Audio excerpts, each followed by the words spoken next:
Okay, so today, as I promised, we have you can consider it as a bonus lecture. It is a little bit outside of the core content of the course. So I apologize for taking you, a little bit away, for the, like you can say, a sightseeing tour from the main road. But I think it might be, the material itself is good and might be useful for us when we continue on talking about next lecture, which would be friction cones. Okay. So today we are going to discuss this very specific topic, geometry of second order cones, right? Geometry of second order cones. The idea is that there is an entity, second order cone. It is related to the basic idea of a cone that you know from geometry. And we are going to basically try to understand a little bit about how to interact with this geometric shape. It is quite easy to memorize how it is written down, but it's not as easy, I find, to conceptualize what is written in the math. So we're going to try to do a little bit of that. Okay. So let's begin. We'll see where I want us to take this.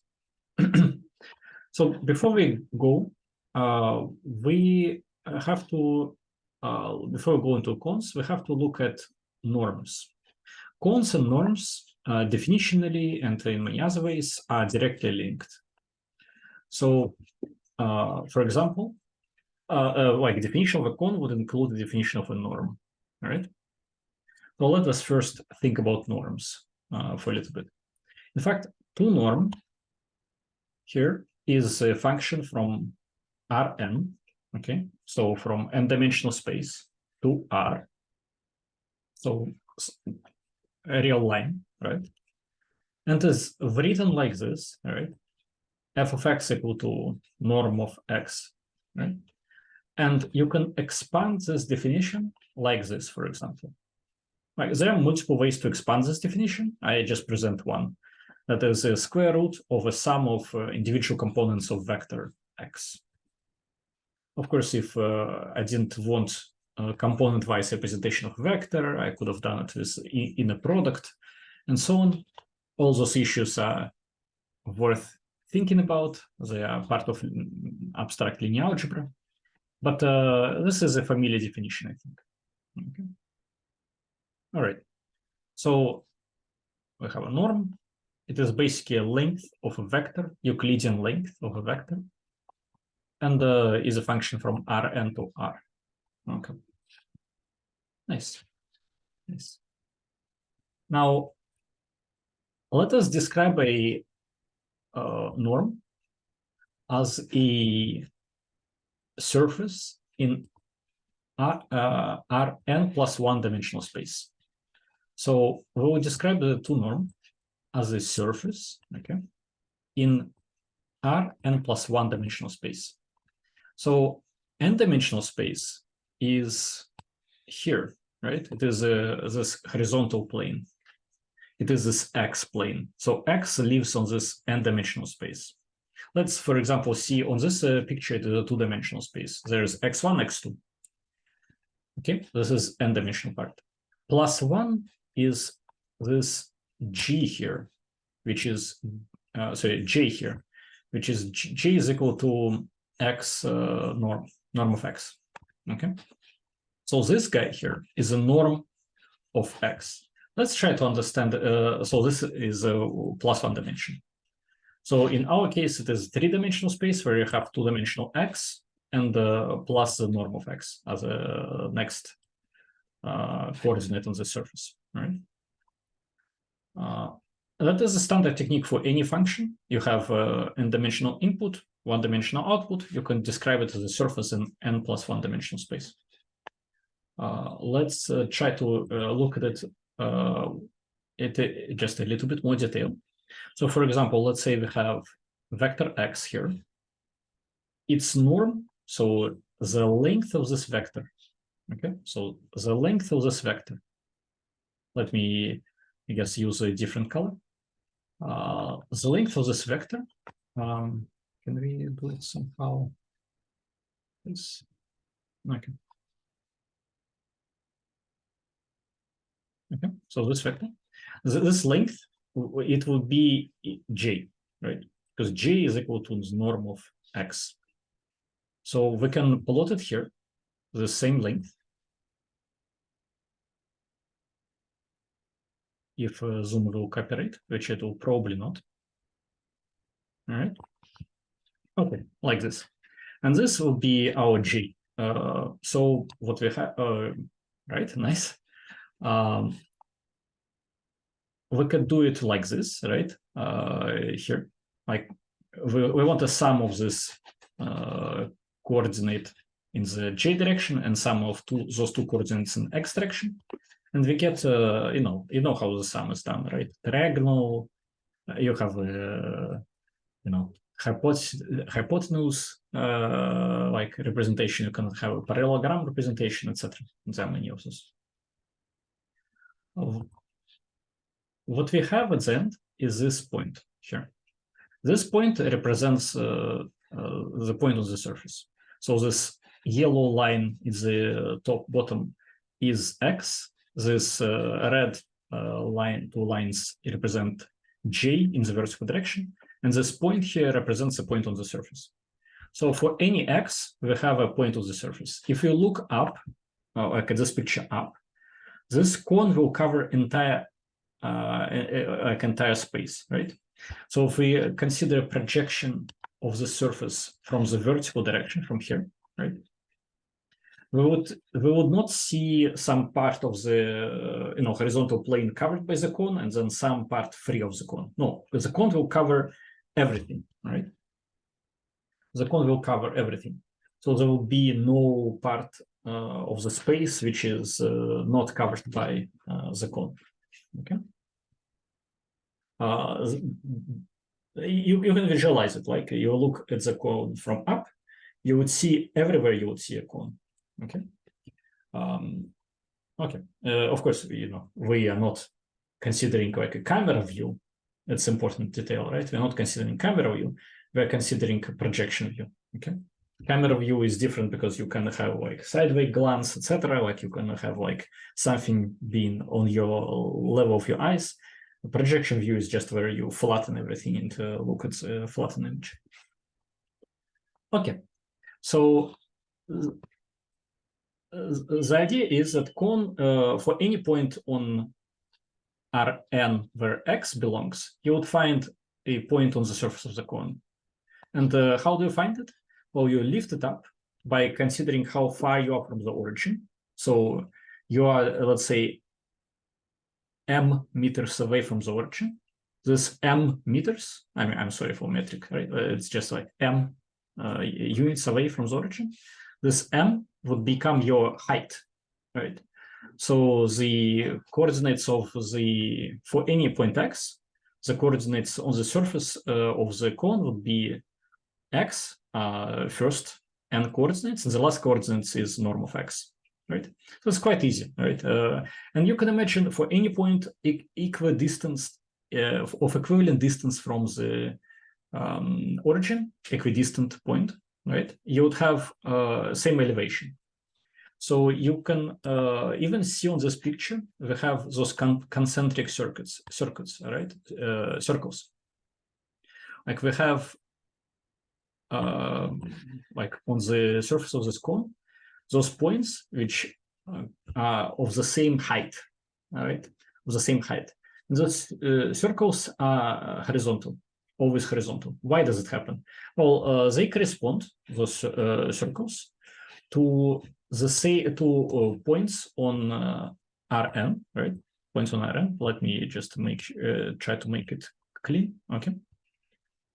They correspond to the points on Rn, which are of equivalent distance from the origin. So it's all of it conceptually is quite simple, right? You have like points on the horizontal plane. The distance defines how far you're going to be lifted. If you have a bunch of points that are the same distance from the origin, then they are going to be lifted to the same height. And it just happens that the definition of a set of points which is of equivalent distance from the origin is a definition of a circle. Circle is exactly the geometric shape that describes set of points of equivalent distance from the origin. So they're going to be lifted up the same amount. All of it is true not only for R2, but for Rn. It's just that a circle becomes like a hypercircle, which we would call a hyperbole, actually, right?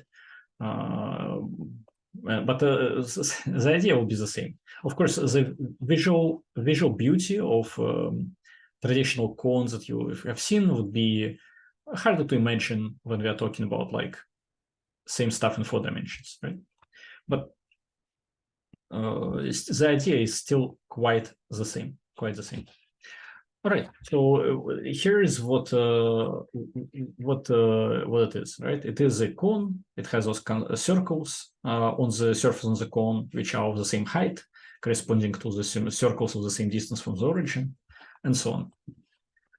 This is more or less what we traditionally call a cone. Like this kind of structure is a very key component of what we mean by a cone, right?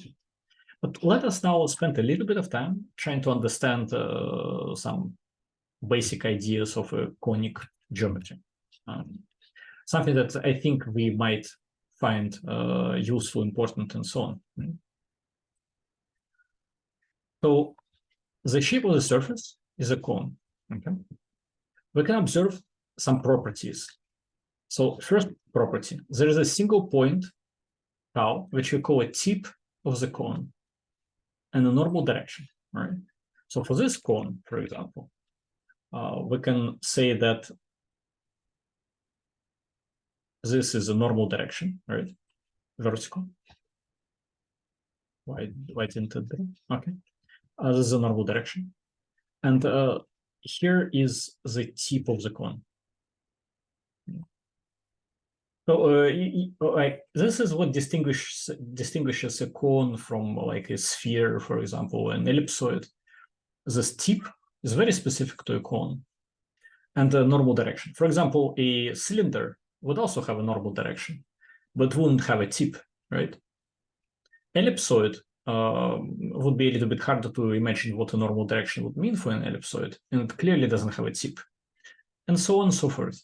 So useful ideas to have. Okay. Now, slicing the cone with planes orthogonal to the normal direction, produces ellipsoids, which we call tangent sets. Let's look at this as well. So what do you mean slicing it with points orthogonal to the normal direction? Well, let's just imagine slicing it like this, right? This is a horizontal plane.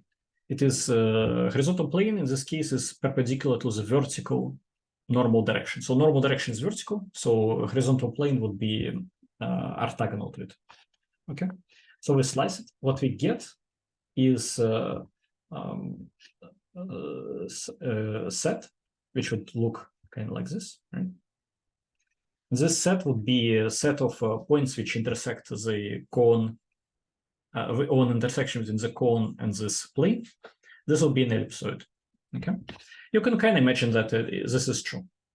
Even if the plane wasn't horizontal, if you remember your conic sections, it would still be an ellipsoid. The worst it could be is like a parabola or a hyperbola. Not in this case, but in general, it could be parabola or hyperbola. But for this type of cone, it could have been only parabola. All right, fair enough. Okay. So this was the second observation. Finally, for any point P on the cone, half line from the tip of the point tau, from the tip point tau, through P, lies entirely on the cone. Let's look at this. So consider a point on the cone here. Okay. Here is the tip. Here is the tip point here. So what about a line that goes through the tip, from tip to through this point, and like for so on? Well, it has to line on the cone. This makes visual sense here, right? But we should be distrustful of visual senses a little bit. So we'll have to prove it. We'll have to prove it. But what I'm trying to say is that it is true. That is a claim. Claim is it is true. But we have to prove it. We have to prove it. Okay. So next we will try to attempt to prove this point. Okay. All right.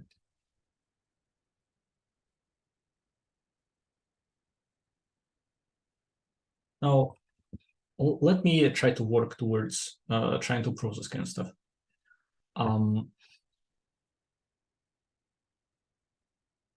So the base point of the cone,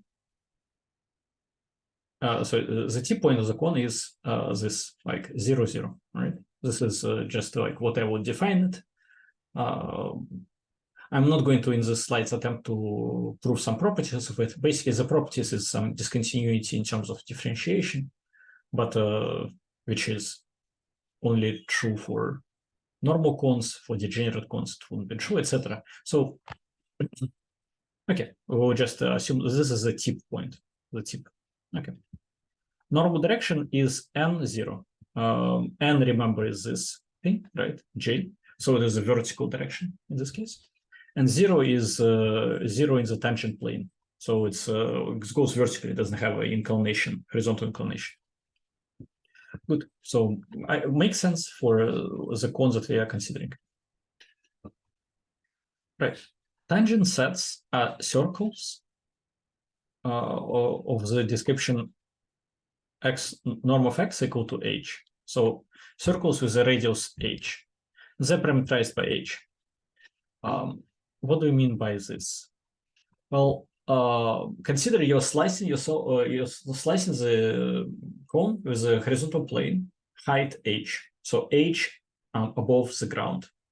Well, it means that all points on the surface of the cone at this height would have norm, their x would be norm of h, would have norm of h, which is exactly what we have written here, right? Like any point on the surface of the cone, which has a height of h, would have a norm of h. So this is what we wrote. And as you clearly can see, it is a circle. So we proved this part. All right. Finally, for any point j of p, which lies on the cone, okay, and this point clearly lies on the cone, we can write a half line written like this.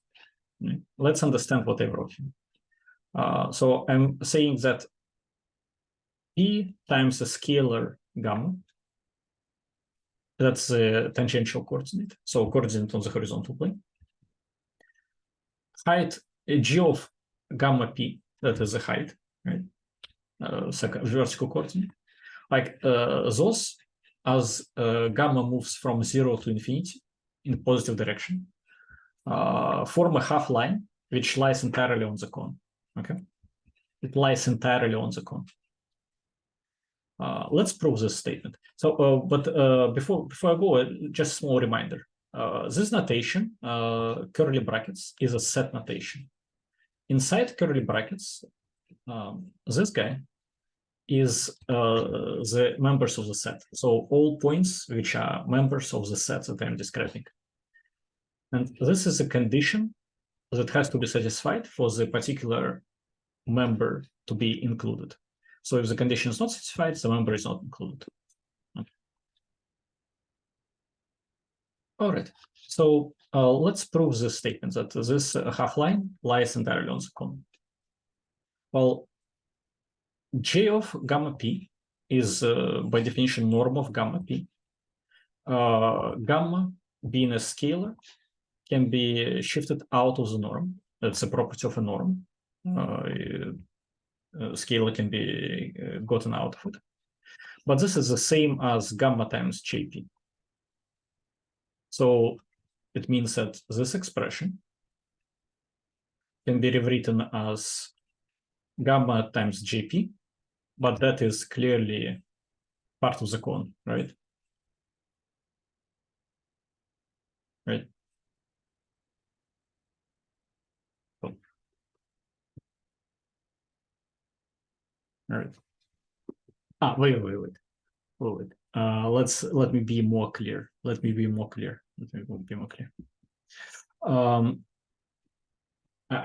Here I think that is like one of the things that I can want to us to be careful about. So let me spend a minute explaining like last part of this proof. So this guy, by definition, already is on the cone. Why is it on the cone? It is on the cone because this guy is horizontal component, okay, of the point, and this guy is its height in terms of the norm. So this already agrees with this definition. So like this half line is this L half line, I call it, but this L guaranteed to be on the cone. So this is not needed to be proven. This is true by definition. The fact that this geometric body lies on the cone is true by definition. What we wanted to prove is that it is a half line. What we wanted to prove is that this geometric entity parameterized by gamma is a half line, right? So it is equivalent to a line of points between 0 and P and forward.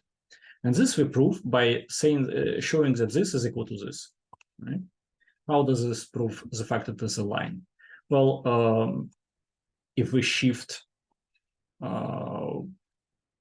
P from like a point from, we choose a point that is between 0 and P, right? Somewhere between them, right? The parameter that we can use to choose this point is gamma. If gamma is like anything like between 0 and 1, then the point would be between the point chosen like this will be between 0 and P, right? And here what we showed is that the height would go between 0 and G of P in exact same way, right? It would also go linearly, right? So this thus describes a line, like it is a linear, basically like this parameter gamma, you can call it like a slider. It slides from 0 to 1 and to positive direction. So basically this is a proof that it is a line.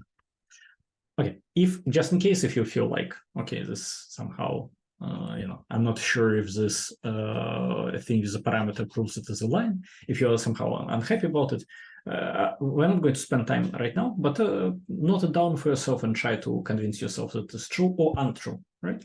This is basic calculus stuff, so it's a good exercise for yourself to do. If you're convinced that it is true, then great. Okay, so here we prove that it is a line, right? That this guy is a half line, and by definition, it has to lie on the surface of the cone. All right, so this is a approach of how to prove those properties, especially the last two, right? The fact that the horizontal section is somehow a ellipsoid, and the fact that a line like any point on the cone and the tip, between them you can draw a line and it would lie on the cone. Okay, all right. So this is it. By the way, just in this is a comment. If we replace a half line, so half line is made by making sure gamma is positive, with a full line, so we don't ask gamma to be positive, it can be negative as well. Then what we would have is a picture called, sometimes I think, double cone. I'm not sure, but I think often enough people would be happy to call it just a cone. Especially when people deal with conic sections, they just assume that it is a correct representation of a cone. What it is basically this kind of geometric shape. right? And indeed, for this geometric shape, so a cone going up and cone going down, right?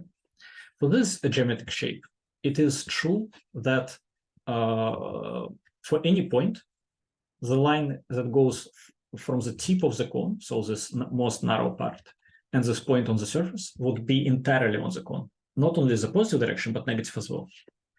And you can construct this cone exactly by taking a normal cone without this bottom part and extending all the lines in the negative direction. That's how you get it.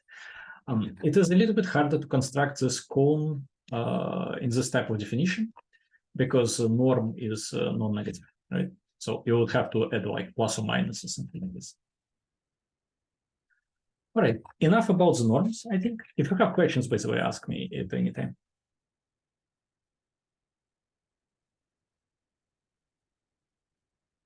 Okay, enough about the norms. So now let us move to second order cone descriptions. So second order cone is described like this. It is in Rn. Now it is in Rn. Before we were talking about Rn plus 1 cones. Now it is in Rn. So we shrunk down to Rn. And this is going to be typical. We often describe cones in Rn rather than in Rn plus 1. Okay. Here the cone is described as norm of ax plus b less than linear function c dot x plus d. Right? We will, at the end of the lecture, we will know what d does. So I'm not going to spend time right now. This is clearly an ellipsoid. So this guy here describes an ellipsoid. And this clearly describes a linear function, right? This is a half space, like a surface of half space if you want, depending on the how you interpret the sign here. Basically, it's like a linear function. It can describe as a boundary of a half space or a hyperplane, like a linear space. With D, it is definitely looking more like a hyperplane, right? So you can say it is somehow, right? If you want, you can think about it as this. This ellipsoid has to be less than or equal to this hyperplane. Okay, so we have an ellipsoid. You have a hyperplane, and every point where ellipsoid is smaller than hyperplane, this is a cone. But you can clearly see from this definition, it doesn't look like it would be necessarily a cone, and it would just look super suspicious. It doesn't look very obvious that it would be a cone. Okay, so very suspicious. All right. So this constraint describes the interior of a cone. We can prove that the surface of this set, okay, which is described by this inequality, is a cone. Okay, so we can prove that this set is a cone. So by cone, sometimes people mean interior of a set, sometimes they mean the surface of the set. I'm today going to talk about the surface of the set, just for clarity, Okay. Now, let us consider the simplified version of the same set. So this is ax equals to c of x, c times x. Okay. Second order cone, but without b and without d. So let's consider this. The tip of this cone is the point x equal to 0, right? Normal direction is c. I just claim that this is true, right? But you can kind of see why it is true. If x is equal to 0, then this guy would be equal to 0, right? And this guy would be equal to 0. So it's kind of like the situation where the ellipsoid on the left-hand side is the smallest possible, like gives you the smallest possible value. And the half plane on the right-hand side is 0. So it is a, while ellipsoid cannot be like this, left-hand side cannot be less than 0, okay? But the half plane, of course, can be. But if it is less than 0, there is clearly no such point on the ellipsoid that would be bigger than it, like or equal to it, right? So this is like the smallest right-hand side that can still correspond to the smallest possible left-hand side. So left-hand side is smallest possible, right-hand side is the smallest possible that can correspond to this left-hand side. Okay, both are 0. Right? This is a tip. You can go bigger, but you cannot go smaller. Okay. C is a normal direction. What do I mean by this? Why do I say C is a normal direction? You can kind of see that if you plug C here instead of X, this would be the fastest way for this linear function on the right to grow. So this linear function on the right would grow fastest if you go into the direction of C, right? Any other direction would grow slower. And if this grows fastest, it means that this can grow in volume faster as well, right? In the area or whatever. Like this ellipsoid, it has to be equal to this right-hand side. And this right-hand side, basically, you can think of it as like a radius of ellipsoid. It's not a actual radius, of course, right? Ellipsoid doesn't have a radius, but it's like pseudo radius, you can say, like a point that parameterizes how far it can go, how far it can expand. Okay. So when the right-hand side is 0, ellipsoid is 0. When it is 1, it is a standard ellipsoid with a here. When it is like 2, it is twice as big, and so on. Right? Okay, good. If you prefer to think of ellipsoids in terms of like, what do we call it? Like a principal direction, second principal direction, right? Like eigendirections of ellipsoids. If you like that, you can think of the value on the right-hand side as parameterizing how big those are. So if the right-hand side gives you 1, they are like natural length. If they are like, if it is 2, they are stretched twice, and so on. All right. So normal direction is C. Again, I just claim it. I'm not proving it. Now let us consider those two properties that we like. One is if it is elliptical, if the slice in the opposite direction to normal is elliptical set, and second is if point P, any point P on the surface of the ellipse, the cone, you draw a line. The line lies on the cone. Let's consider those. So first, let's consider a point P that lies on the surface 7. Okay. Well, we have this equation then, right?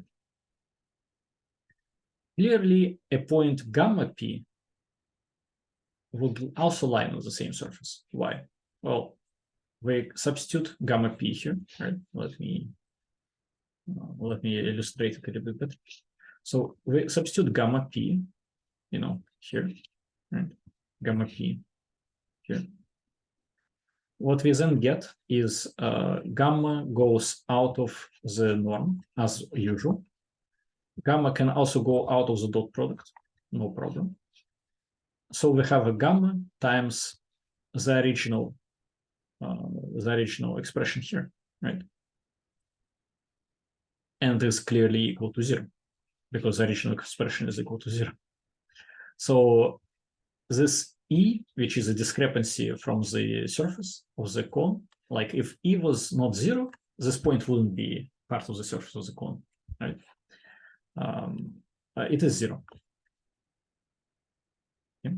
Let me just belabor the last point one more time. So this minus this should be equal to 0. Why? Because for a point on the cone. Because this is a description of the cone. You can substitute instead of X anything, including gamma P, right? Perfectly fine substitution, gamma P. And since those two are equal to each other, the difference is 0.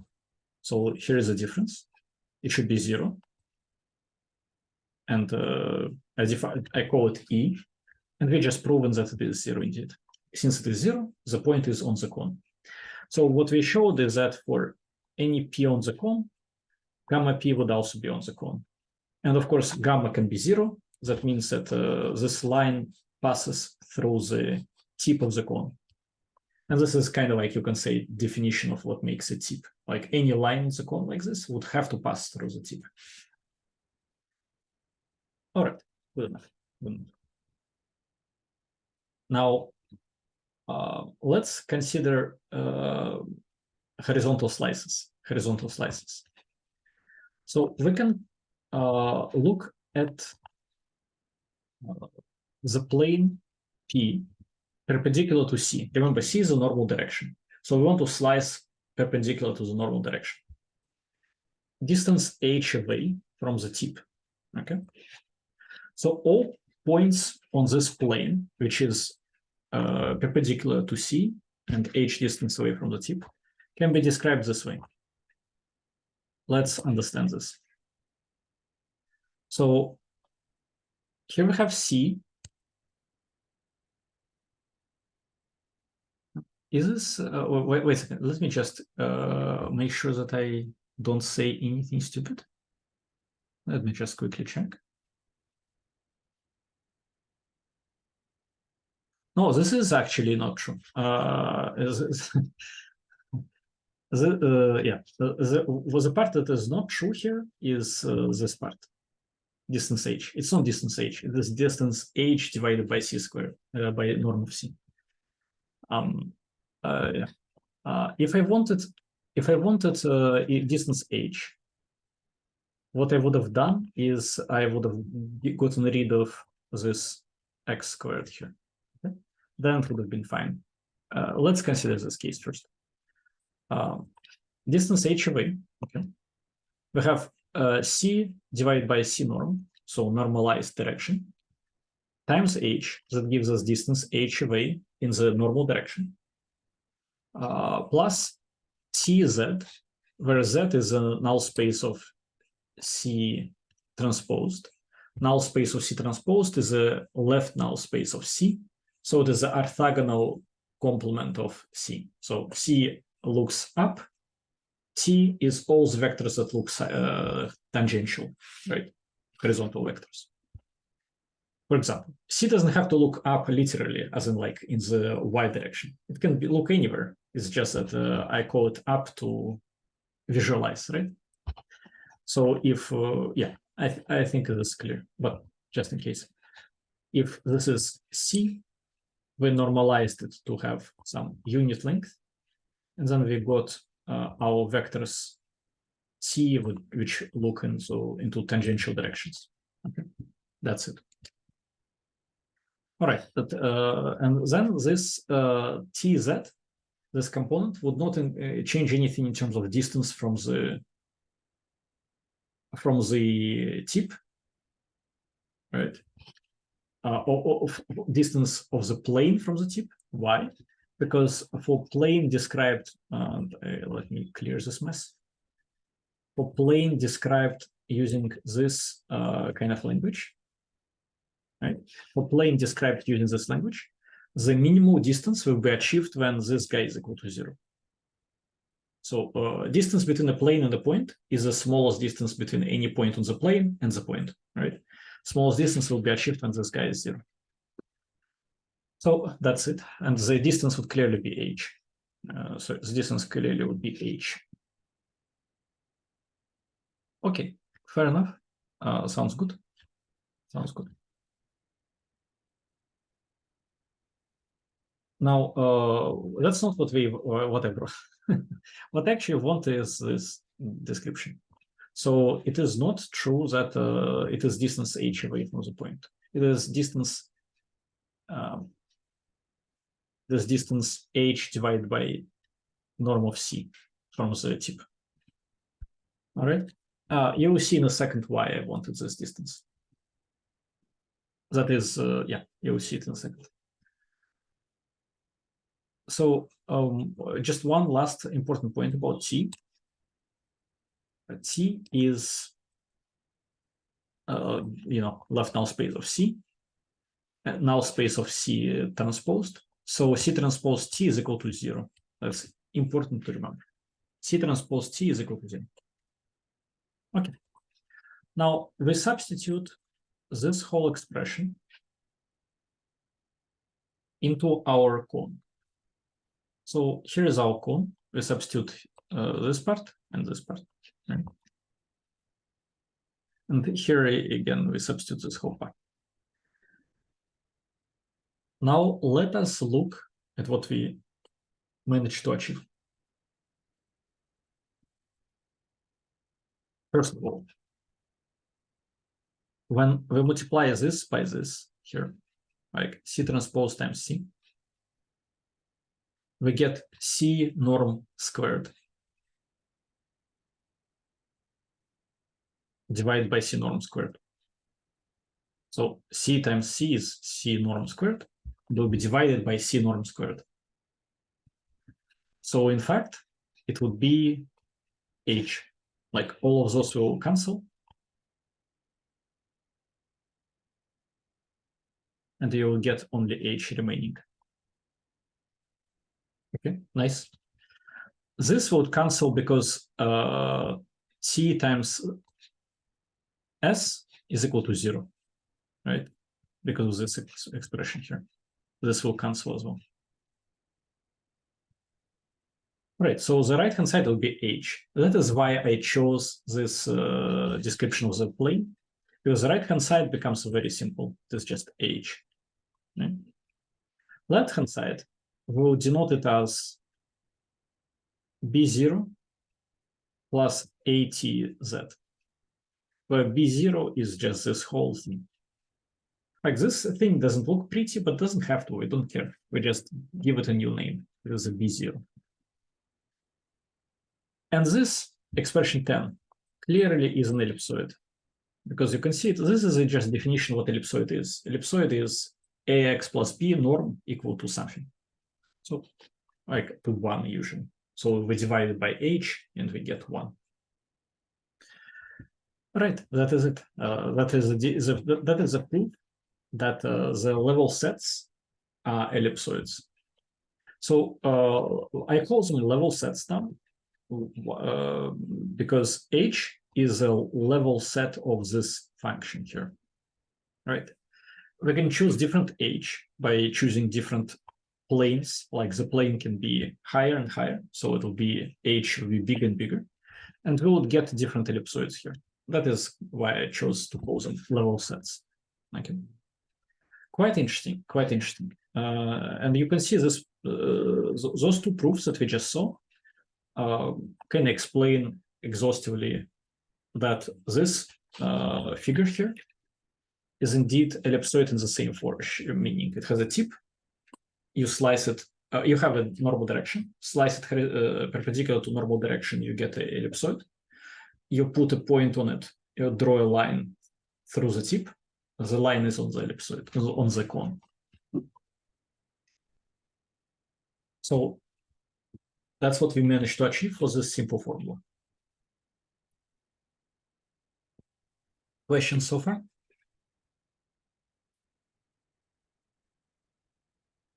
Okay, no questions, I will move on.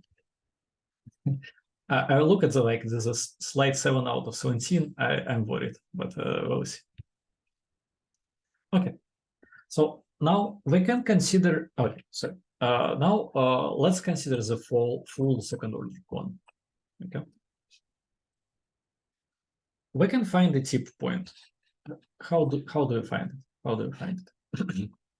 It corresponds to the point where both left-hand side and the right-hand side are equal to 0. Okay, so both of them have to be equal to 0. So left-hand side equal to 0, that means AX plus B equal to 0. Right-hand side equal to 0 means CX plus D equal to 0. Right? If A is a questions? No? Okay. I'm sorry, So, Professor. yes. Sorry. No problem. Don't worry. It's I just try to make sure I don't speak over your question, so you can have time to answer it just in case. So you can time to ask. All right.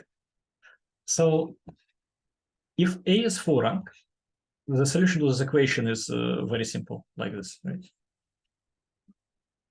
It doesn't have to be like that, of course. Like you could if the system is not, if A is not full rank, but for example, A concatenated with C is full rank, you would still find a solution. This is a linear algebra or live for you. Like clearly this is like classical linear algebra problem. You can, you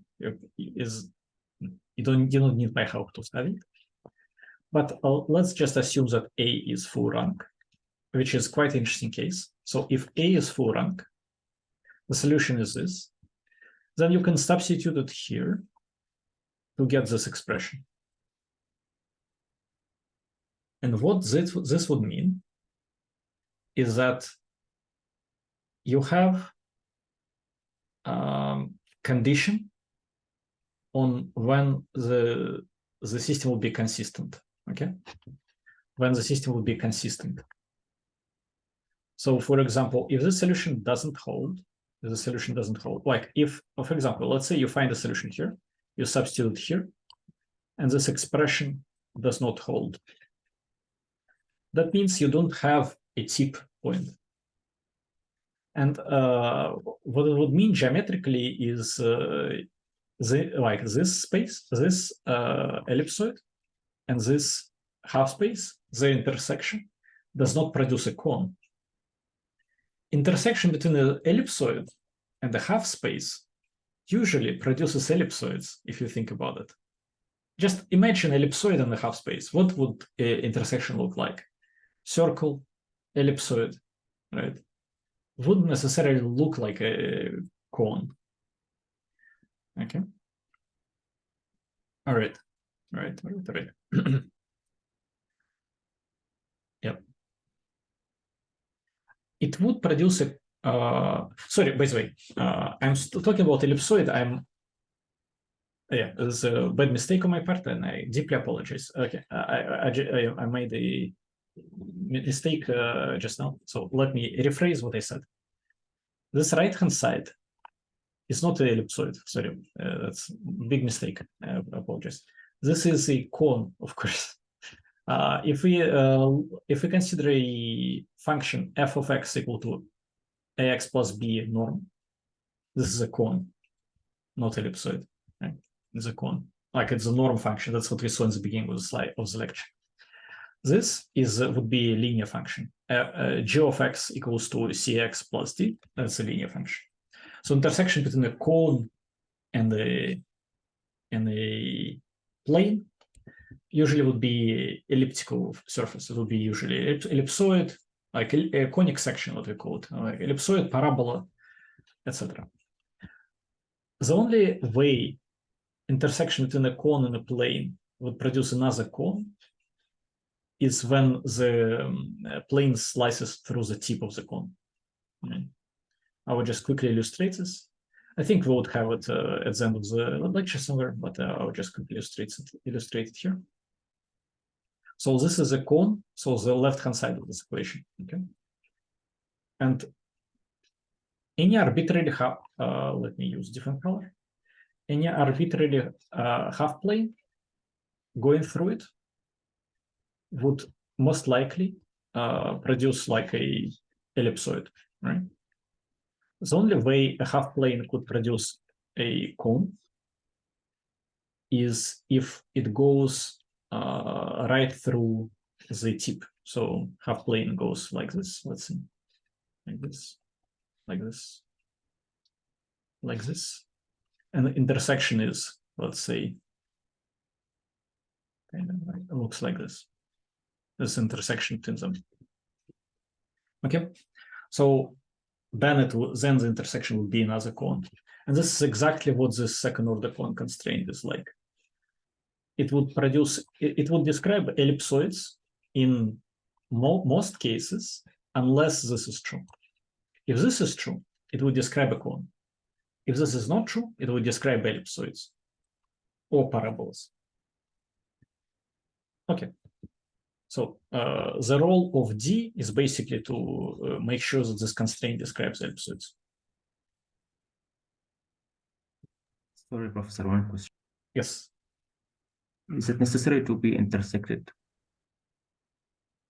To be what? for these two to be intersected. I mean, equation 13. If it doesn't hold, it might be mean that this two equation doesn't intersect. So what you mean is the condition 13 is necessary, if that's what you're asking.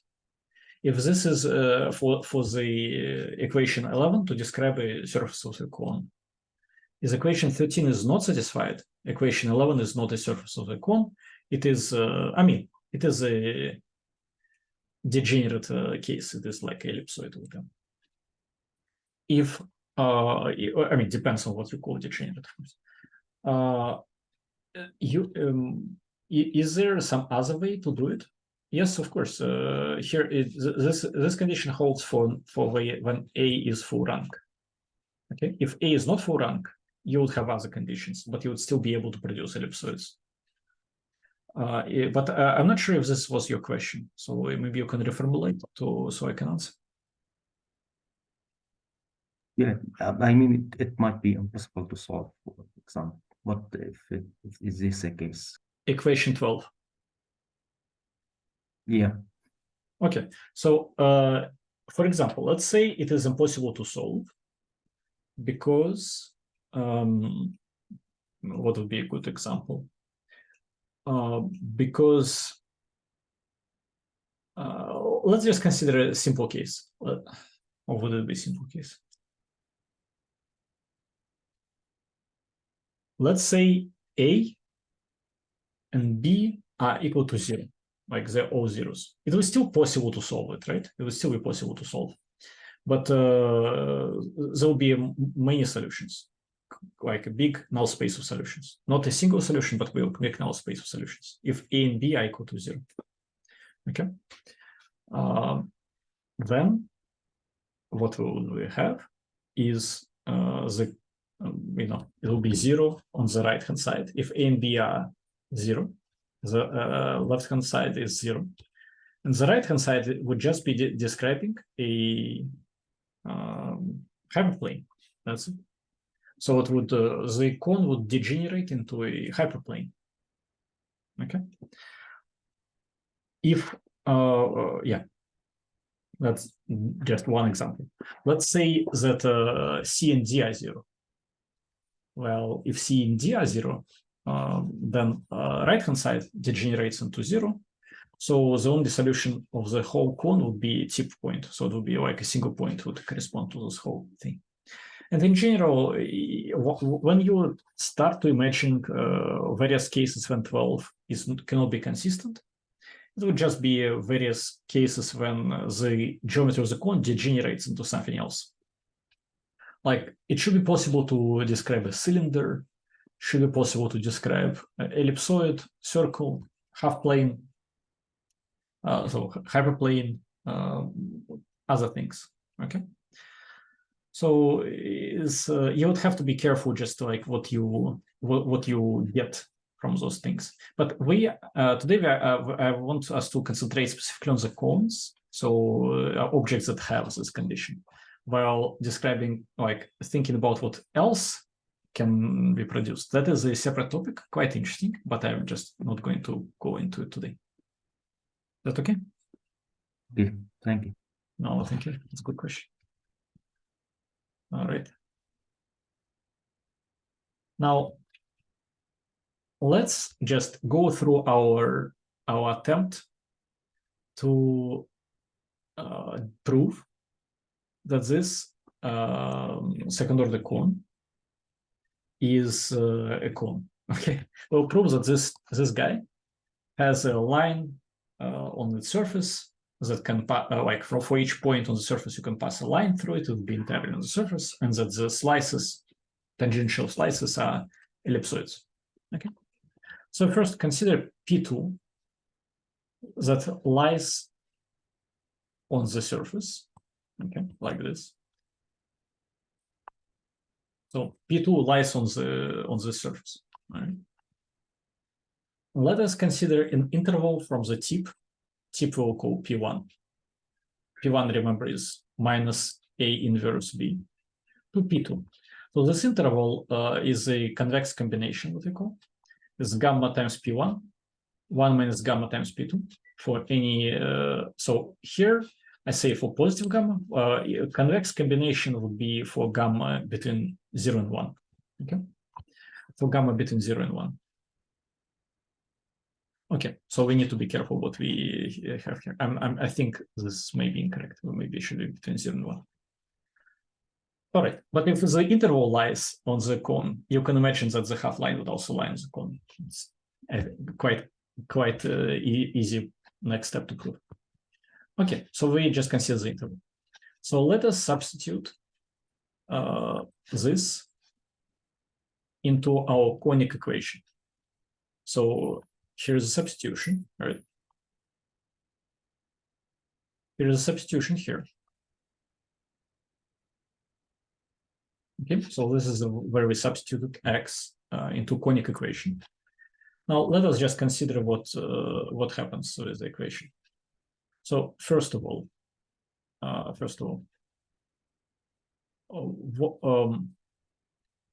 what do we do?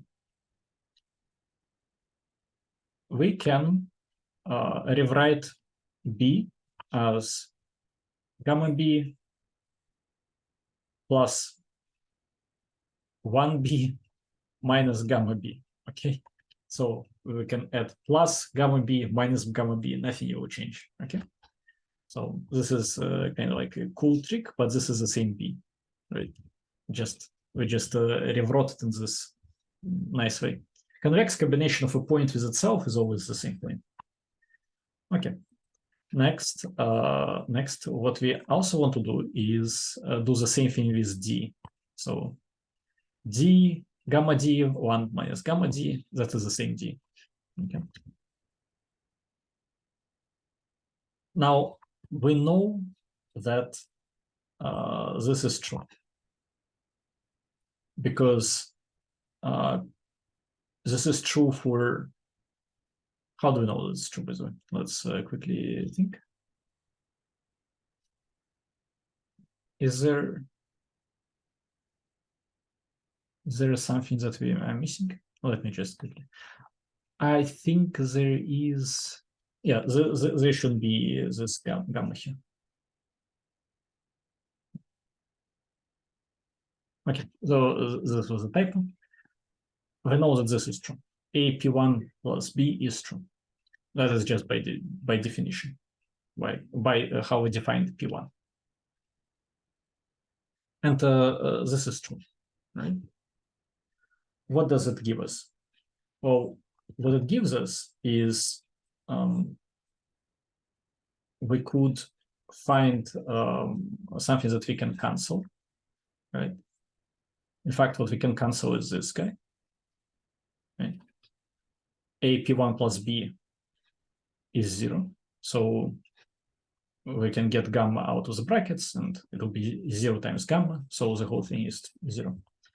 And this guy here is 0, right? So we get rid of those two. Get rid of those two. Okay. So what we have left is only this part. Remember, I also still describe it as discrepancy, right? Remember, I use the same E as before. So distance from the, you can say like a discrepancy as related to being on the surface of the cone. Okay, discrepancy should be 0 for it to be on the surface. Right. So what I have is, let me use different color. What I have is this is left, just here, and this is left. It is here. Yeah, this is left. It is here. Okay, but let us note that we can divide it by 1 minus gamma.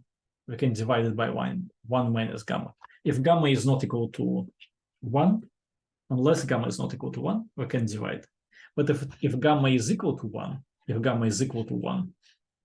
then you notice this becomes 0, this becomes 1, and x equal to p1, and p1 is the tip, so it is still on the surface. So for p1, we don't need to, for gamma equal to 1, we don't need to prove anything. We only need to prove stuff for other gammas.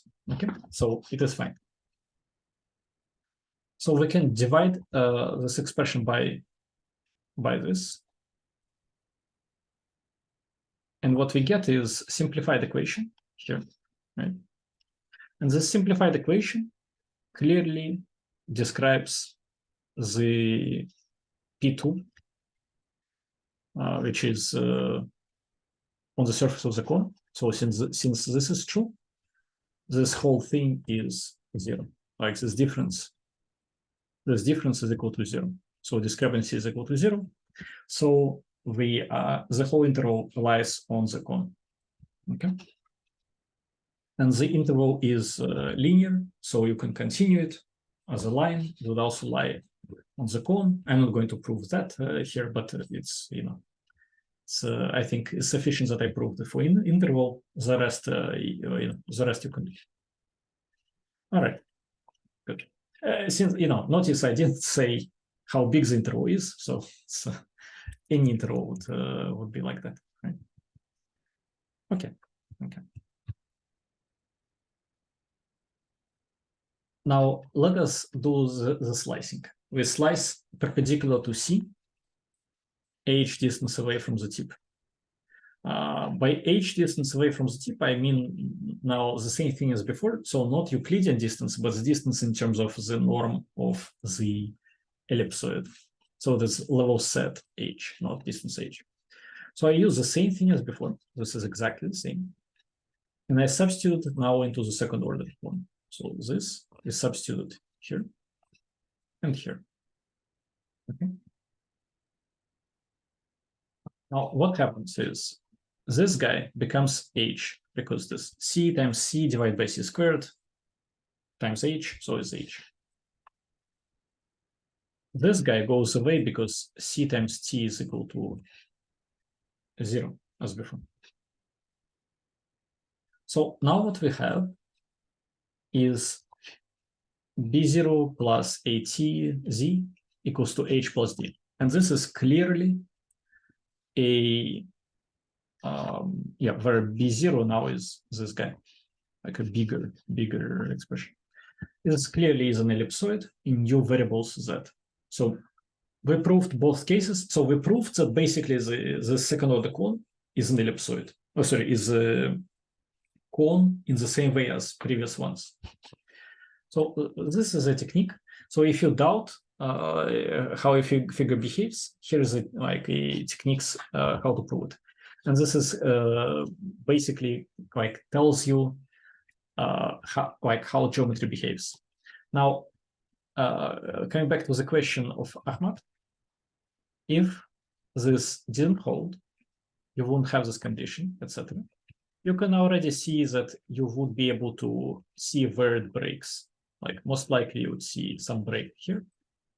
In particular, since you wouldn't have a tip, you would have to prove that the lines go from somewhere else. So for example, if your surface would be a cylinder, you will be able to prove that there exist two lines through which you can draw a line that goes somewhere. And those you can maybe additionally be able to prove that all those lines are parallel. Okay, if it is a cylinder. If it is a paraboloid or ellipsoid, you won't be able to prove any lines being on the surface. Okay, so for now I'm only talking about cones, but those are interesting things to consider. Right? Okay. So the role of D. Now let's go back to this for a second. So D plays this very specific role. It should be equal to this, right? Here is a typo again. So it should be equal to this. Right? So if we think of cone as this intersection of this cone and this plane, This is a conic intersection, right? Conic intersection. Conic section is the code. So here's a conic sections that you can find on the internet, right? Circle, ellipse, like here's a circle, here's an ellipse, here's a parabola, here's a hyperbola. You can see there is no cones, right? So the only way to produce a conic section, I think on this picture it is quite clear, is to do something that would pass through the tip, right? Like a plane that would strictly go through the tip. Then you'll have a conic section like this. Right? It's quite interesting. It's quite interesting. What is especially interesting is that if you think about it, sorry, this guy clearly has a tip. Like this guy doesn't have to have a tip, right? It can be anything. It doesn't have to have a tip. This guy always has a tip. Right? So in the Rn+1 space, this guy has a tip, and the intersection, that's maybe details that you didn't catch. Those two exist in Rn+1 spaces. Those two figures exist in Rn+1 spaces. And the intersection we project back into Rn, and that is where we have our original clone. So this is a figure in Rn+1, The intersection exists in Rn+1. We project it back, and then that's how we get a clone. Okay. All right.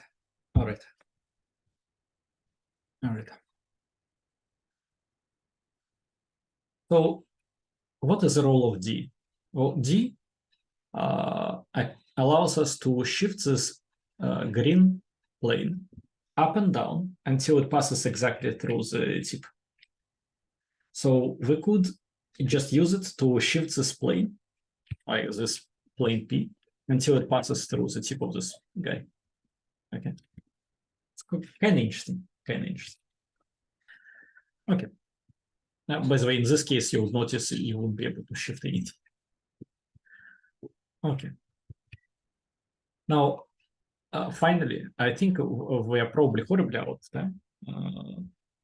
Someone tell me how much time I have. You have 20 minutes. 20 minutes. Oh, great. Then we will be able to finish. So here I'm going to consider the last topic that I wanted to cover. That is how to plot it. I think plotting is harder than proving what I was trying to prove previously. So let me show you. That is, I think, the most maybe interesting part. Because usually harder things give you more insight. So this is harder than the previous one. So I would hopefully it will give you more insight. Okay, let's go. So to plot a cone, it is convenient to first change coordinates from ax plus b to y. Okay. So it means that x is equal to a inverse b minus y minus b. Right? So this is a change from x to y. This is a change from y to x. Okay. Now, this is your description of second order cone in new coordinates. Notice this is true for the cone with the tip, right? And let us observe that since this is true, we can cancel this part, right? No, so like CAB plus D cancels. So what we have left on the right hand side is only this part. Okay, so the cone suddenly became much nicer, much more pliable. Okay, Now let us plot level sets of this cone. For that, we choose a height of the level set, h. And we pick a point y sub h, which is equal to this horrible something. Let me describe what this horrible something is. So this h times normal direction in this y space, normal direction is a y space. Okay. So this is a normal direction divided by the square of the norm of the normal direction. So what is the norm? Norm is the dot product square root. What is the square of the norm? Dot product with itself. So this is dot product with itself. Minus t is minus inverse of the transpose, or transpose of the inverse. Okay. Okay. Now, let us note that this normal direction times yh would give us h, y. Well, if we multiply this vector here, what we would get is the denominator would be equal to numerator would be equal to denominator. Okay. So this multiplied by this gives us the same upstairs, downstairs expressions. So it become 1. So this is equal to h. Okay. Now let's consider points on the plane P that are orthogonal to this normal direction and passing through yh. Well, that is surprisingly easy. That would be yh plus tz, where tz is, I think here it shouldn't be, this is a mistake, I think. It shouldn't be null space of C transpose, it should be null space of C transpose A inverse. E transpose inverse of A. Okay, so this is what it should be. Null space of C transpose plus inverse of A. Okay. Good. Good. So this is a plane that is orthogonal to this new normal direction is the variable y. Okay. Good. Since if we put this into our expression here, what we get is this, right? Y. Well, really, y becomes yh plus tz. That is true. Well, what about the right-hand side? Well, C transpose times A inverse times T is equal to 0 because it's orthogonal. They are orthogonal. So this times this is 0. Well, this times this is, as we said, h. So beauty of good substitutions. So we have h and this guy here. Okay, but this guy and this guy are orthogonal. They are orthogonal. That is critical part here. They are orthogonal. So this will be equivalent to this tz equal to j. Okay, g. Tz equal to g. What do I mean? Let's understand this for a second. So we have two vectors. One vector. Yeah, Zoom is the latest update of Zoom has been the worst. Completely broke the annotations. Okay. So we have one vector, and we have another vector. Okay, two vectors. what we want is to what we have is that their sum, the length of their sum is less than h. So this is or equal to h. Let's say this green guy is equal to h. Okay, but since they are orthogonal, what you could do is you could say, okay, this is h, right? This is h, but this guy g, we can compute its length using basic trigonometry, right? It would be h squared minus this other, what do we call it? Katet, we call it in Russian. I don't know the English name for some reason.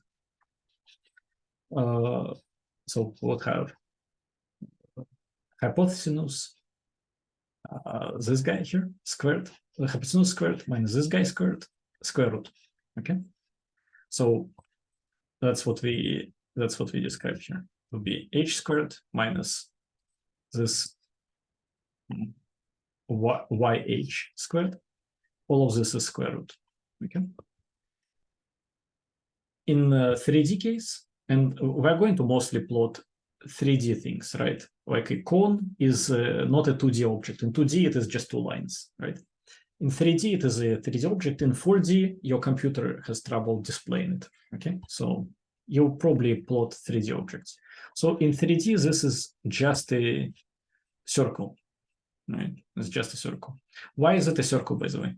Well, because T is a rotation matrix. T is a orthonormal basis, okay?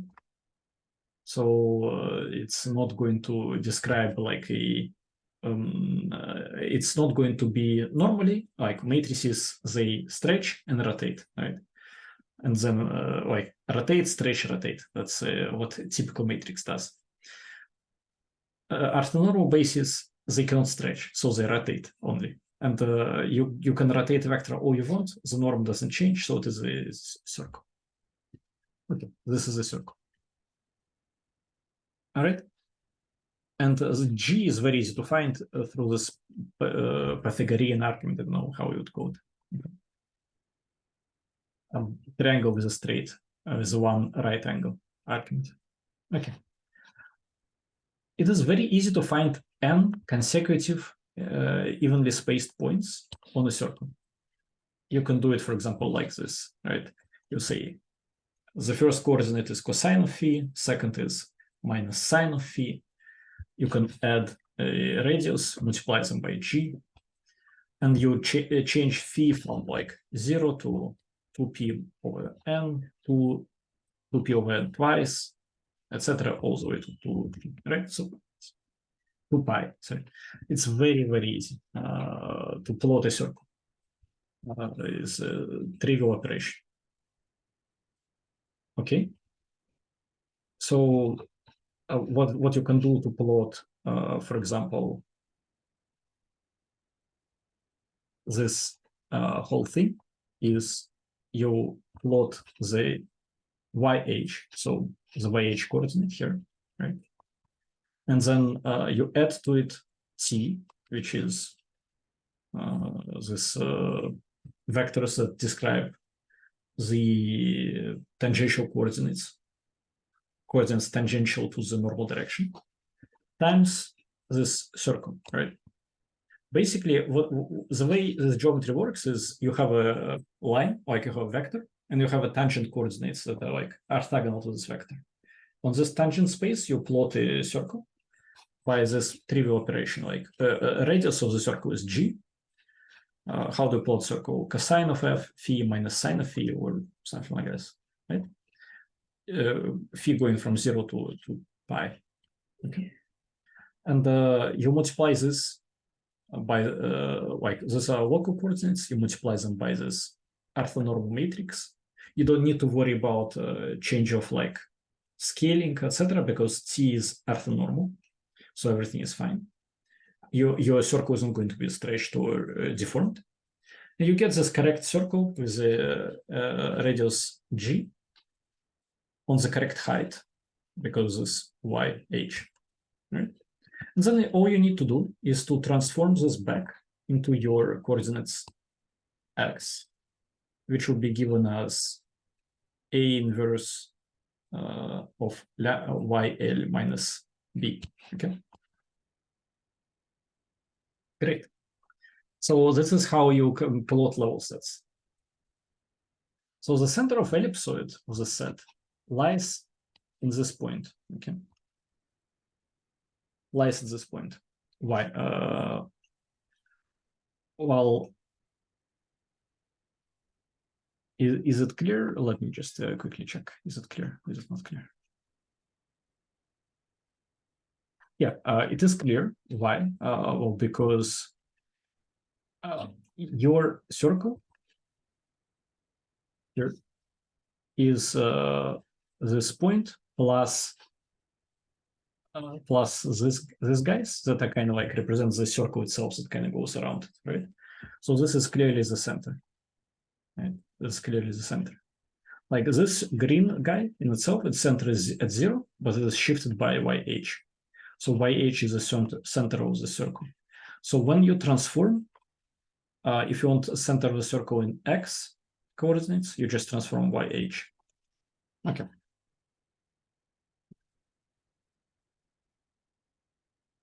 Now here's a plot, and here's just something for you to notice. Like centers of those level sets, so YH transformed, is this dotted line, okay?